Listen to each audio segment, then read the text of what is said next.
Bonjour. Aujourd'hui, je vais mettre une pile DH123D Digitrax qu'on voit ici dans une locomotive Athearn. Fait que je vais vous montrer comment on fait ça. Souvent on voit les choses en anglais, mais pour une rare fois, on vous montre ça en français. Ici, comme on voit, notre slug à 9 fils. Il y a 9 fils. Là-dessus, on va en avoir besoin seulement que de 4. L'orange, le rouge, le gris et le noir. On va se servir de ces 4 fils-là. On va l'installer sans la lumière. Parce que les Athearn, j'aime pas les lumières. Les lumières, on ferait ça un autre moment donné. Fait que la locomotive que je vais convertir, c'est une Athearn Blue Box GB38 NS. Fait qu'on va commencer en premier par retirer le dessus de la locomotive. Parce que ça, on n'aura pas de besoin. En dessous, il y a des petites pins ici. 1 et 2. Et voilà. On retire ça, on n'a pas de besoin.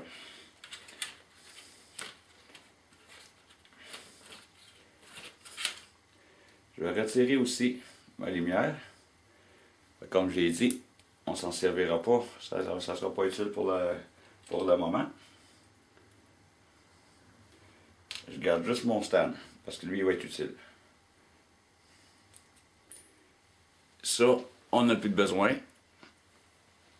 Ça va de côté. Je vais faire un zoom in, vous allez voir mieux. Ici, j'ai mon moteur. En dessous ici, j'ai 4 petits plombs blancs. C'est en plastique.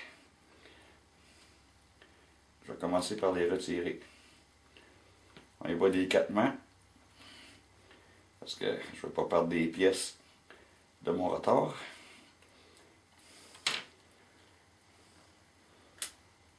On le retire délicatement. En faisant bien soin de ne pas rien perdre. Mon moteur ici est maintenant sorti. Je mets ça pour l'instant de côté. Ça, c'est un fil qui est bien banal, mais lui, il va servir à la toute fin. Je vais le mettre ici. En premier, pour tirer ces petits morceaux-là ici. Allez-y délicatement, puis au-dessus d'une table, parce qu'il y a des petits springs. Le spring va partir si on ne fait pas attention. Fait que je vais y aller très délicatement. Je retire mon spring et mon carbone qui est là-dedans. Je les mets de côté ici. Le petit spring qui est là. Et mon carbone qui se trouve dans ma main. Pour faire bien attention de ne pas perdre ces morceaux-là.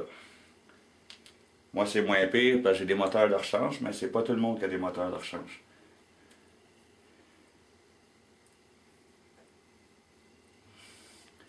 On fait la même chose en dessous. Je le retire. Je sors mon spring et mon carbone que je dépose ici. Les 2 pièces pour retenir mon moteur, je les mets de côté.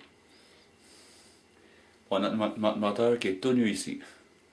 Il n'y a plus rien pour le retenir, fait qu'il n'y a aucun danger maintenant. Fait que je vais commencer avec la première chose. Ici, c'est le négatif. Ça se trouve être sous le moteur. Il y a 2 petites pinces ici qu'on va retirer. On prend des pinces pour les retirer. On fait juste les plier et les déplier. J'utilise les moyens du bord parce que j'ai pas les cutters. J'ai beau les chercher, je les ai jamais trouvés. Ça, c'est pas plus grave.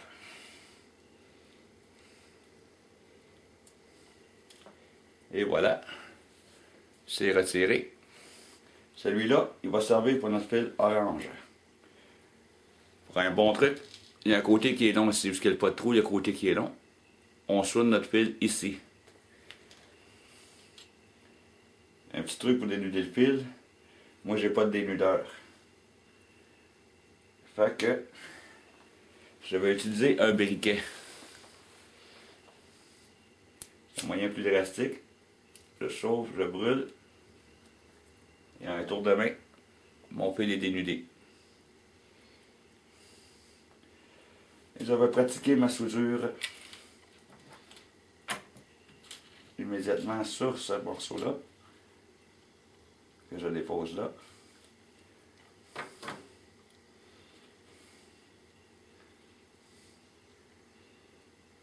Comme ça. La dextérité est bien importante, parce que si on n'a pas de dextérité, on ne peut pas arriver à énormément. Je prends mon fer à souder qui est déjà chaud. Alors, je viens faire bien banal qui coûte 10$ chez Canadian Tire. Ici, je vais juste fondre mon métal dessus. Je le retourne et je soude. Là, j'ai déjà ma soudure qui va tenir. Et voilà. Et j'ai renforcé ma soudure. Toujours important de faire une bonne soudure. Parce que si on fait une mauvaise soudure, notre fil ne tiendra pas et on n'aura pas un bon contact.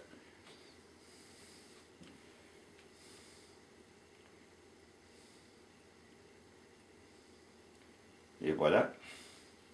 Voyez, la pièce est bel et bien soudée. Comme on peut voir ici. On a une autre pièce similaire qui va sur le moteur, qui est sur le dessus. Celle-là n'a pas de trou. Comme on voit, il y a une languette qui est plus longue que l'autre. Le côté qui a la languette la plus longue, c'est le côté qu'on va souder. Ici, je vais prendre mon fil gris,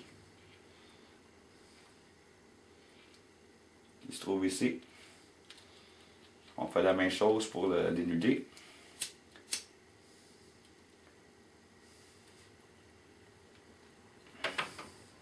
Et je vais pratiquer une deuxième soudure ici. Comme j'ai un résiduel de plomb sur mon fer, je peux m'en servir pour amorcer ma soudure. Tout simplement comme ça. Ma soudure est amorcée. Je viens la renforcer.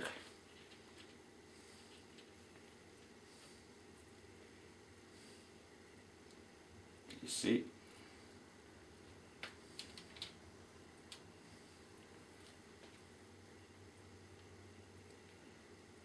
On va attendre au moins 3-4 secondes pour que ça sèche. Parce que le plomb est fusionné. Et voilà, ma soudure est faite. Maintenant, on va toucher une partie qui est plus sensible. On va relier nos deux moteurs. Ces deux parties-là ici. Nos deux tours qui sont ici, on va les relier ensemble avec notre fil noir qui est tout seul. Il était orphelin, il ne sera plus orphelin. Je le prends et je vais le couper environ 2 pouces, 1 pouce et demi à 2 pouces, un peu plus long que la distance entre mes deux buggy. Je chauffe et je dénude. Il y a un truc qu'on peut faire, c'est de le tourner autour. Moi, ce que je fais, c'est que j'y vais directement avec la soudure. Mais si vous voulez avoir une meilleure soudure et une meilleure facilité, vous pouvez entourer votre fil avec autour du rotor de moteur pour pouvoir le souder. Et je fais ma première soudure.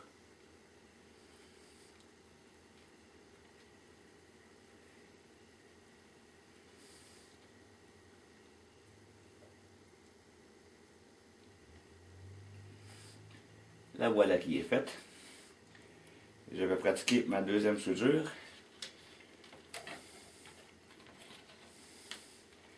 fil un petit peu trop long. On coupe. Là, on réajuste. Jamais trop mettre de long de fil parce qu'on risque de nuire à notre moteur quand il va fonctionner. Puis notre locomotive va forcer inutilement.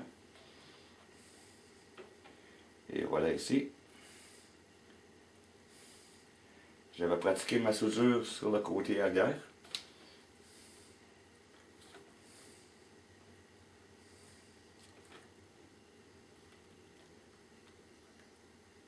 Et voilà.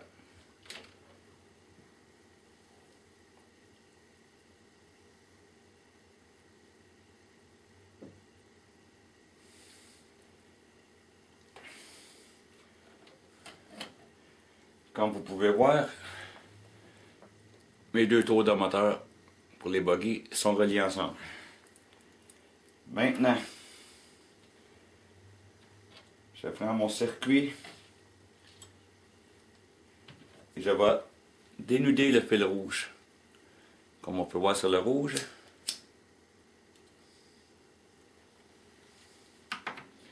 Je vais souder mon fil rouge sur le bogie avant de la locomotive. Non pas l'arrière, le bogie avant.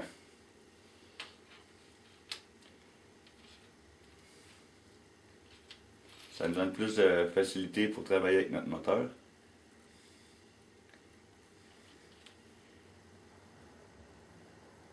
Je vais juste amorcer ma soudure.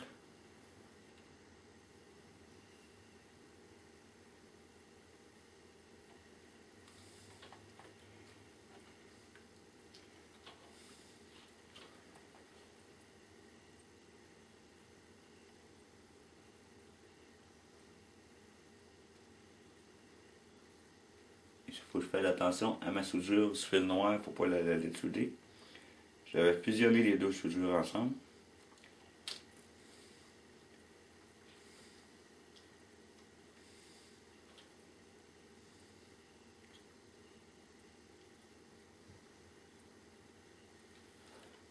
Le voilà qui est fait. Sur mon circuit, j'ai aussi un fil noir qu'on voit ici. Celui-là, je vais le souder sur le stand où la lumière elle se trouve.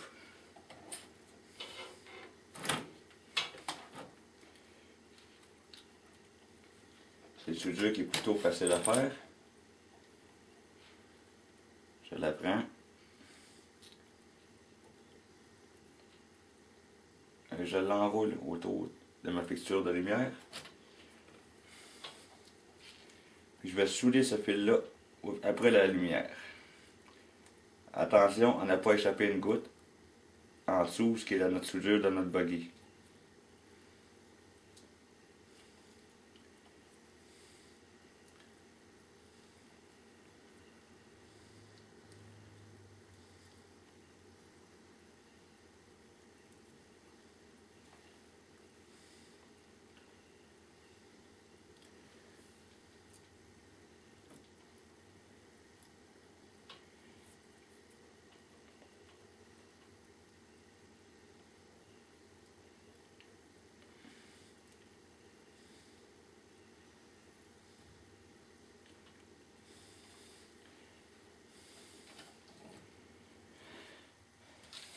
C'est tout simplement ça.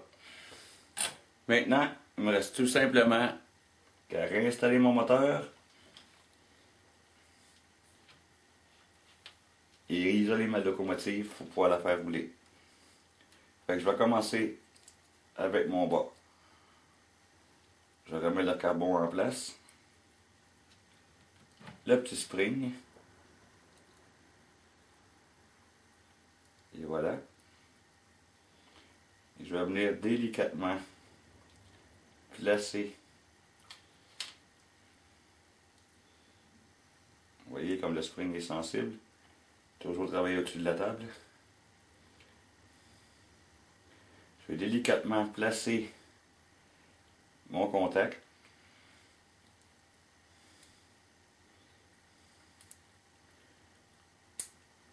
Par-dessus.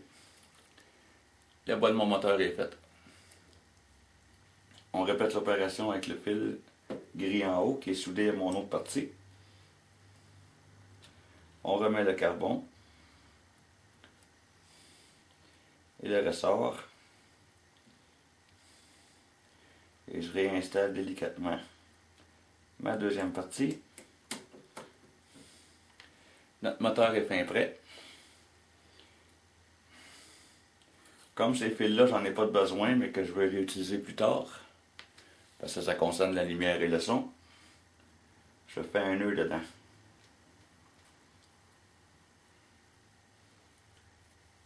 Tout simplement, je coupe l'excédent, comme ceci.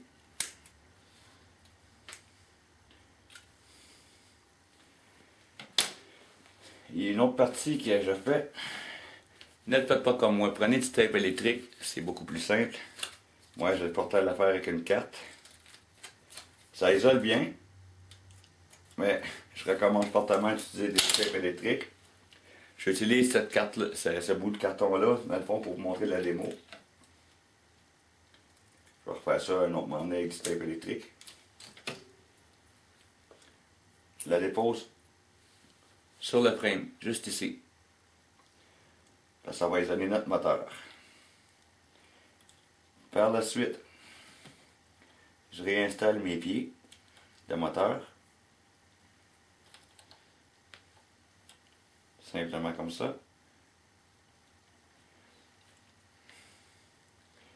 Et je vais réinstaller mon moteur dans ma locomotive.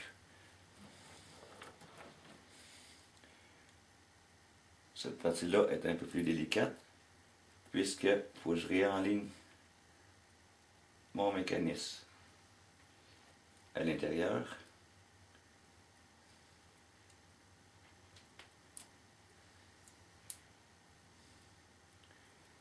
Et voilà. Et l'autre partie par ici. Je peux mélanger du tournevis pour la relever afin de l'aligner avec mon moteur. On va installer notre petite puce, une petite puce des UTRAC dedans, qui est en fait notre décodeur.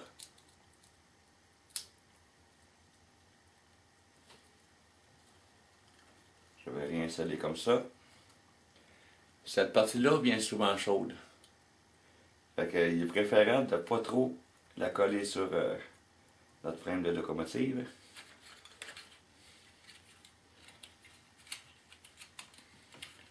Je vais réinstaller mon frame.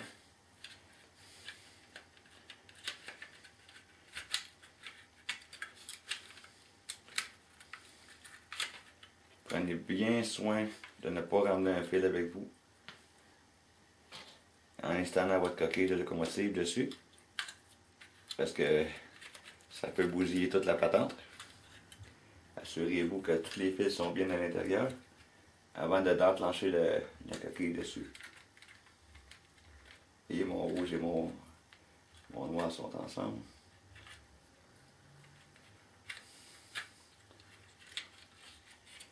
Un petit truc aussi qui est facile à faire. Ramenez tous vos fils vers le haut, comme ça. Enroulez-les. Vous pouvez mettre un scotch tape pour les tenir ou simplement les tenir à la main en mettant votre coquille.